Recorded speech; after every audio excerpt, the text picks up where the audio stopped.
All right, welcome guys to the NBA live stream. We got 6 games to go over for this slate. Full disclosure, as I'm always honest with you guys, when I dislike slates, I really do not like this one. I really don't, because at least in tournaments, it's going to come down to what happens with Utah, right? And it's just a guessing game, right? Because it's literally like 50-50, maybe even 60-40 the game blows out. But with Utah now resting a couple guys, if the Thunder can somehow keep the game close, you're going to need at least like one Utah guy in there, right? There's a couple guys that will absolutely smash if this game does stay competitive. So for that reason, I don't want my cashing to come down to a guessing game in the Utah game and whether or not it stays close. So I'm basically just avoiding it. I'm basically just not playing the slate. I think if this Utah game was not on the slate, I would love it. But again, there's a lot of risk involved with that one, and it's going to come down to, at least in GPPs, right? If the Thunder keep it close, like one of Mitchell or Conley will smash. Bojan probably has a pretty good game. Whoever is inserting the starting lineup, probably Niang has a good game. I don't want that to come down, like a guessing game to come down whether or not I cash. So I'm just staying away. I'm basically just not playing the slate. So just wanted to get that out there.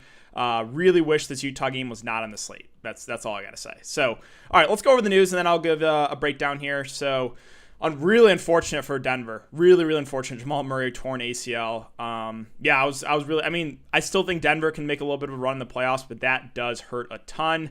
No surprise here. Kyrie Irving, once again, for my best ball team, not playing.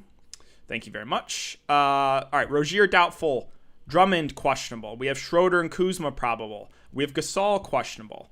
Cat, he actually has a legitimate reason why he's missing, right? It's his mom's anniversary of her death. So it's like, I completely get that for Karl-Anthony Towns. But again, unfortunate for myself, though. Utah, we have Clarkson still doubtful. Ingles and O'Neal out. Right, so they're resting a couple guys. That's why this Utah game is just I wish it was not on the main slate. I really wish it wasn't. Let's see. If you played the showdown slate like myself, you probably got to guy Chris Chioza because he was a great play. Sure enough, gets injured. Why not, right? Why not? All right, let's see. What else do we got for news? Trae Young game time decision. I fully expect him to play. All the news confirming that he is supposed to go. So, yeah, do expect him to play. And now we have Bembry ruled out. So, Gallinari out. Bembry out, too. Maybe it's not huge news, but I did expect Bembry to start and play about 20 to 25 minutes. So, yeah, that one's interesting. Yep, I feel the same way, man. Feel the same way. Just Utah. I just don't like it. I just don't like it. So, it's just a guessing game with that one, and that's gonna determine, at least, like, if I was just playing cash games, I would be fine just avoiding that game, right?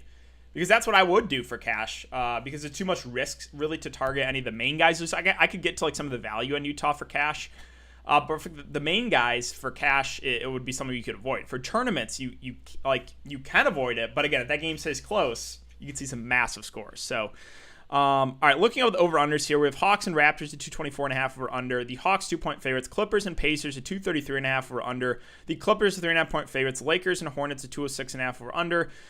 The Lakers are 1-point favorites. Thunders and Jazz, again, 221.5 over-under. The Jazz, with resting a couple of guys and Clarkson out, 16.5-point favorites. And then Boston, Portland at 229.5 over-under. Trailblazers are 1-point favorites. And Heat, Suns, basically a game I'm crossing off, 217.5 over-under. The Suns, 3.5-point favorites. All right, so the early games are where I had the most interest for sure. Again, Trae Young, they have him listed as a game time decision. Everyone's anticipating him to play, so I fully do expect him to play. If he does play and there's no limit, I do like him at the top. I think Capela's a good tournament play too. I don't know if I get to either in cash games, but Trae Young in kind of takes me off the secondary guys like Bogdan, Herder, Lou Williams. Not completely out of play, but not priority plays for me. Now, if for some reason they do rule out Trae Young, then it's, you want to load up in Atlanta, right? I think Goodwin becomes a really good value play, then Bogdan, Lou Williams, Herder. But my expectation is Trae Young does play, so I'm probably not going to get a ton of exposure to Atlanta. On the Toronto side, I do like Siakam at the top. No Van Fleet, no Kyle Lowry. Just, which Siakam we're going to get, right? He's been chalk a ton of times. He's been in some great spots, with basically the team to himself, and he is busted. So the upside is still there. It's just he's been very, very inconsistent. I'm not really looking OG at that price. I think Boucher is viable for tournaments, but I don't love the 7K price.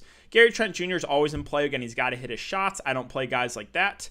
Bembry is out now, so like, does Flynn start? My guess is yes. If Flynn starts, I think we get probably 30 to 35 minutes, which makes him a pretty decent play at his price. And I'm not really going to get to, I don't think we have to deal with these guys on this one. Clippers and Pacers. So this is probably my favorite game to target. Really, really like this game. Clippers side, Paul George is a top play of the slate, right? Don't get cute here. Love Paul George, no Kawhi Leonard. There's not a ton else I have to say. Now with Rondo in, it does downgrade Man, does downgrade Jackson. I would say Man is probably completely out of play for me. Reggie not out of play, but doesn't look as good of a play. Should play about 30 minutes. But again, with Rondo in, the minutes won't be as high. And then Rondo, I expect about 20 off the bench, makes him a viable tournament play. Ivica Zubac. So this is a bigger Pacers front court.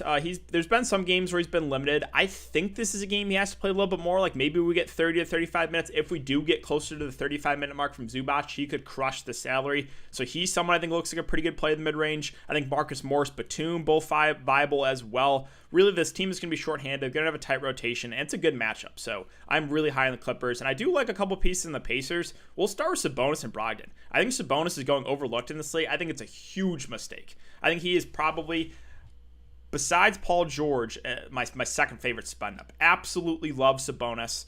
With no Miles Turner, he gets a massive boost playing the 5. He got in foul trouble last game. Maybe box score watchers might be a little bit worried that they only saw 30 minutes. Again, foul trouble, lost a good 5 minutes at least. As long as his game stays close and as long as he stays out of foul trouble, I expect about 35 minutes from Sabonis, most of it playing the 5. Really like Sabonis. I think LeVert is solid, but not a priority for me. Would rather have Brogdon for the discount. Brogdon had a massive game last game in 39 minutes. I expect about 35. Again, I'm not really scared of the Clippers defense looks. I don't think Paul George will be on Brogdon. He might have like Reggie Jackson on him, who's not a good defender. So Brogdon's a guy that I do like at his price, and that's probably it. I don't think I'm going to take a shot on any of the Pacers value. All right, we have 4 games left, guys. We are at 200 viewers. If you could hit that like button, that would greatly that would help me out a ton. Thank you very much. Fading that game completely in tournament. I'm sure there'll be comments for tomorrow's Slate tilting later. See, again, it's like fading it for tournaments completely is risky because, I mean, I need to see what the Jazz are going to do with the starting lineup. We'll get to it. We'll get to that game. But, all right, let's talk about the Lakers. This one's also pretty interesting. A couple guys questionable here. So, Kuzma, Schroeder, both expected to play. Drummond and Gasol, both questionable. If both the Lakers centers are out, then I think a guy like Montrezl Harrell becomes a really good play, especially if he starts. So, keep an eye on that one. If one or both centers are in, then Harrell's more of just a GPP only play. But if they're both out, like they don't have a lot of bigs, so would really like Harrell. Keep an eye on that one. And then again, assuming if Drummond and Gasol are out, then that does give a boost to Kuzma. He'll rebound the ball more. Schroeder also gets a boost. So really, what I'm keeping an eye on here is the 2 centers with Drummond and Gasol. If they're both in, then probably the 2 guys look to on the Lakers are Drummond and Schroeder. I know Drummond was disappointing last game. He was somewhat popular, but it is a good matchup, and he probably plays about 25 to 30 minutes. And then Schroeder's been playing really, really big minutes, a guy that can stuff a stat sheet. So those are probably the 2 guys I would look to if everyone is healthy. Also, we have Markieff Morris questionable. So a little bit of a headache here. If Markieff Morris is out and like maybe they move a guy like THT into the starting lineup, then I would have more interest there. But really, again, it's one we'll have to wait and see. Do we have any more news here? Let's see.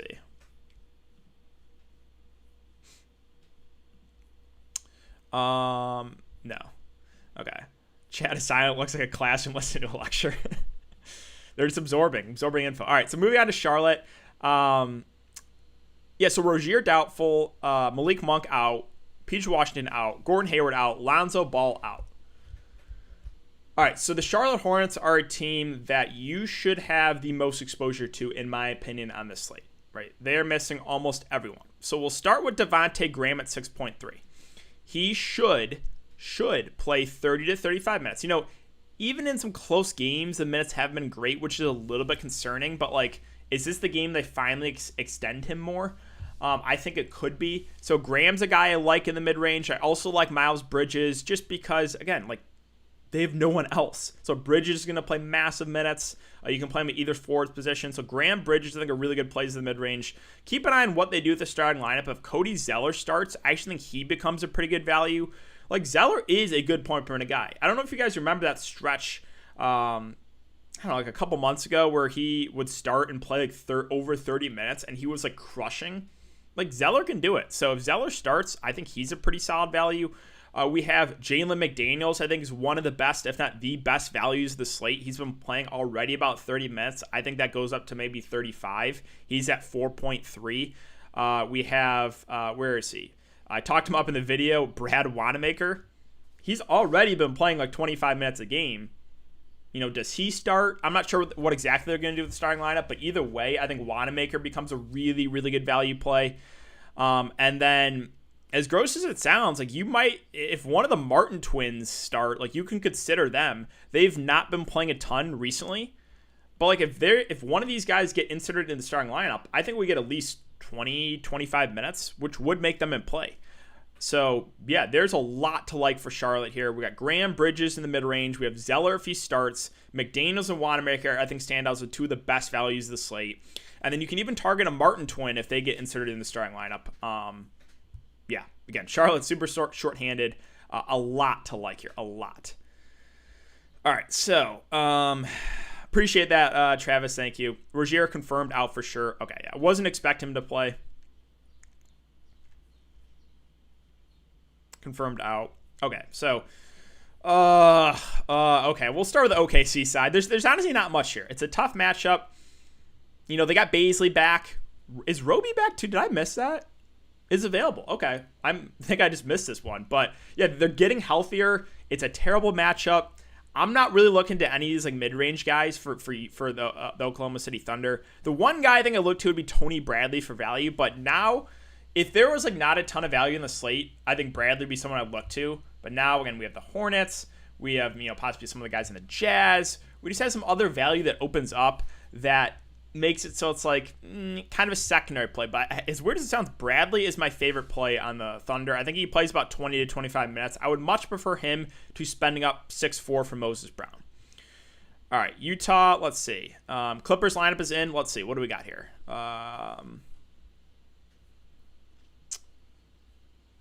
I don't see it yet, but I think I know who's going to start for the Clippers. We'll go over it when it comes up. All right, Utah, again, I mentioned like this is the reason why I really dislike this slate. There's one or two ways you can go about this. You think this game stays close, you're going to want to target at least one of these main guys for Utah, right? Because at least one of these guys will crush. Like Donovan Mitchell, if the Thunder can keep this game close, he could put up like just a massive, massive performance. So I really like Donovan Mitchell in the spot. Thunder, not good defensive team. They're missing Ingles, missing Clarkson, missing O'Neal. So Mitchell, already a high usage guy, probably have to do a little bit more. It's just a matter of, do you think the Thunder can keep this game close? If the answer is no, if you think this game blows out and like they don't touch the court in the fourth quarter, then I don't know if I'm going to spend, I don't think I want to go and spend up for these Utah guys. But yeah, all right, that's what makes this slate tricky, and the reason why I don't think there's an edge, I don't want me cashing in tournaments coming down to what happens in this game, whether or not stays close. Full disclosure, like me, I am avoiding it. I'm kind of hoping for the blowout. But hey, if this game stays close, you're going to see some massive games for some of these Utah guys. Now, Rudy Gobert, I got asked about him a lot. I said, hey, Rudy Gobert's role doesn't really change with those guys out. And he was somewhat popular and only went for 32 fantasy points. Like, don't get to Rudy Gobert because these guys are out, right? His role doesn't change. If you think Rudy Gobert with like everyone in is a solid play at 8K, then yeah, you can play him. But again, his role doesn't affect, like Ingles, Clarkson, O'Neal being out does not affect Gobert at all. It really doesn't. Mike Conley at 6'9", so he is good to go after a full day of rest. I expect in a close game, probably 30 to 35 minutes. Again, though, if this game blows out, he's probably not going to get there. So it's just a matter of what you think happens with this game. Bojan Bogdanovic had a great shooting game, shot 10 of 18, went for 42 fantasy points. Again, they're missing a couple guys in the wing. And in a close game, he probably plays 35 minutes. I think, again, if it does stay close, he could go for a massive game. And then I'm curious like what they do with the starting lineup. Like, I think it's going to be Conley, Mitchell, Gobert, Bojan, and then is it Niang that moves in? Because we really haven't seen a game with like three of these like forwards out wings. So like my guess is it's Niang. Could be wrong here. If Niang does start, he's someone that I think that like if the game blows out, it won't hurt him as much because he's at basically min price, right? So he's one I wouldn't worry about the blowout too much. I might even play a little bit in the blowout. Who knows? So Niang, if he starts, I think is a good value. I'm curious again what else they could do. Like the Jazz have some guys that they could dust off, but like, do I trust really any of these guys off the bench? Not really. Like Oni will get some run, but he's not a good point per minute guy. Like Elijah Hughes might get dusted off for a little bit. Thomas, like what is a Trent Forrest? Like what are some of these guys, right? Jarrell Brantley. Like they have a lot of guys that can use. So if this game gets anywhere near a blowout, the bench is getting emptied and these guys are coming in. But I think it's getting like too cute to try to like guess on like one of these end of the bench guys. I'm probably not going to do that. Trae Young is out. Wow.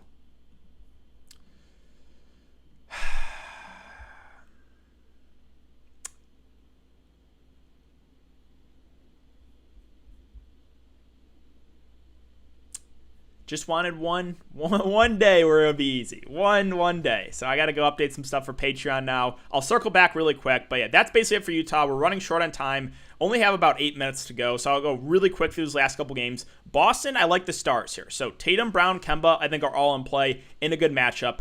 I don't know if I get to anyone else. The centers are both playable, maybe more late slate plays. Like Robert Williams, a good point per minute guy. Thompson probably gets around 20 minutes. If there wasn't a ton of value, Thompson would be a guy that we could go to. But yeah, there's some value opening up. On the Portland side, there's really not much. Lillard, CJ contrarian plays. The two centers going to split the minutes. Covington and Powell will play, but they're just lower usage guys. Miami and Portland, or Miami and Phoenix, I'm basically just crossing this game off. If I had to pick one player on Miami, it would be Kendrick Nunn. Started last game, played over 30 minutes. He's my favorite play in Miami. On the Phoenix side, there's not much here. If I had to pick one, it would be Jade Crowder. Again, revenge game narrative. He had a big game last game. Probably plays 25 to 30 minutes in a close game, but I don't think we have to go there. So this game's basically crossing off. Now let's circle back to Atlanta. With Trae Young out, oh boy. So this changes things. This really does. All reports where he was expected to play, is expected to play. That's how I was making my content too. I'm trusting the beat reporters, and no, he's out. So back to Atlanta. I think Brandon Goodwin now becomes one of the best values of the slate, assuming he starts. He played 37 minutes the last game. If he starts again, absolutely love him for value. I think Bogdanovich now becomes one of the best plays in the mid-range. He's going to be the clear number one on offense, a guy that can stuff a stat sheet. Do like Bogdan a good amount. And then Herter, Lou Williams, I like in the mid-range too. Lou Williams won't play as much, probably 25 to 30, but we know he's not afraid to shoot the ball. And then Kevin Herter probably plays, 30 to 35 minutes. Not a super high usage guy, but I think he's someone you could land on. So, Atlanta's now a team that it was kind of young and Capella, and that's it. Now it's way different right now. Now without Trae Young, love Goodwin. I think Goodwin, assuming he starts, becomes a clear value. And then Bogdan in the mid-range looks great. Herter, Lou Williams as well.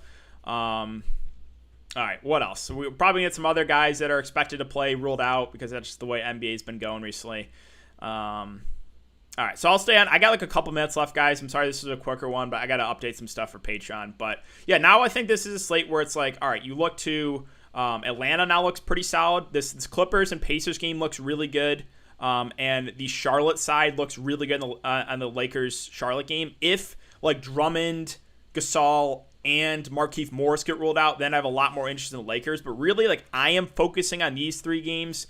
I'm not really looking to the last two games. The Oklahoma City-Utah game just depends on what you think happens in that game. If you think it stays close, you can go to guys like Mitchell, Conley, Bojan, because I think at least one of those guys will absolutely crush. But there's probably better than 50% chance it does not stay close. So just a matter of what you think happens in that game. But I told you guys my strategy. I'm probably going to focus on these three games. Yeah, so Goodwin or Brad Wanamaker, I think it's close. If both start, I think it's basically a coin flip. I think they would be probably the two best values of the slate. Tatum or Brown, I mean, salary now, there's a lot of value, so I think just Tatum's a little bit safer than Brown. One of the Martins starting? Do we have the starting lineup news? Let's see.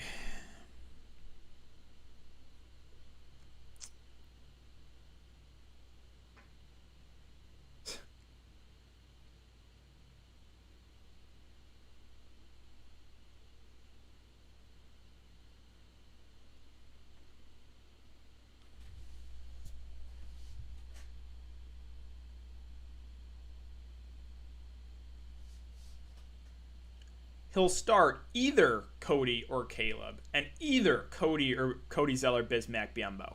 Like, just give us a stupid starting lineup. My God. Just give us the starting lineup. Like, what? God, just Borrego is so frustrating. Yeah, so that means Wanamaker's not starting. I still think he's a good play off the bench. Like, I still think he plays close to 30 minutes. Mid-range centers, yeah, there's a few. There's a few, honestly. I think, let's see. So, Montrezl Harrell, if both the Lakers centers are out, I really like him. I think Zubac is a pretty good play. I think he plays more in this one. I think 30 to 35, which makes him a really good play. Zeller, if he starts, I think is a good play too. So those are the guys I'm really looking to in that range. Like, up at the top at center, am I really looking to spend up? I don't think there's... Well, Sabonis is the guy I'm looking to spend up for. But other than that, I am more looking in that mid-range for center. Yeah, I think 4 to 5 is too much for Charlotte. Because now, right, we got some Atlanta value. There's other teams that look appealing too. Like, the Clippers look good. So I don't think I play 4 or 5 guys. That's too much in my opinion. Rondo, good value. He's a contrarian value play. Would rather get to Goodwin, assuming he starts. Would rather get to some other value guys that I know are going to play more minutes, basically. Flynn looking juicy. Yeah, I think Flynn's all right. For sure. Close your eyes and pick a Martin brother. Exactly. Yeah, so Goodwin or Wanamaker. Assuming Goodwin starts, then give the edge to him now. Yeah, so Walker, Patreon stream will be in 3 minutes. I gotta go to the dentist after, so that's why I had to go a little bit early. Playing ownership, yeah, exactly.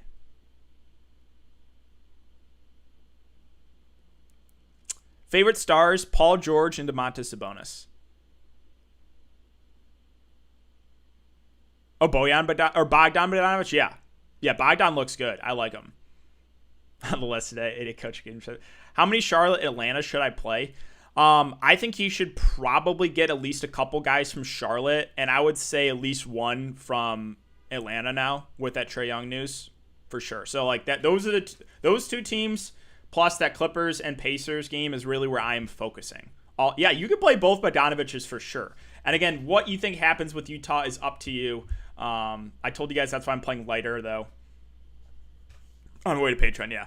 McDaniels, Flynn, or Martin and Brogdon. Ooh.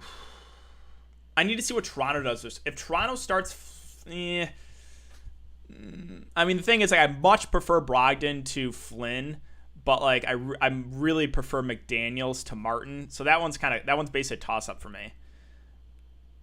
Bogdan or Graham? Yeah. It might. That's close. It might be Bogdan for me, but that one is close.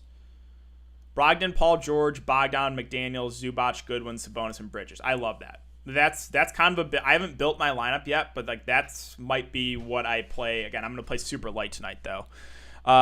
Cash, Mitchell, Paul George.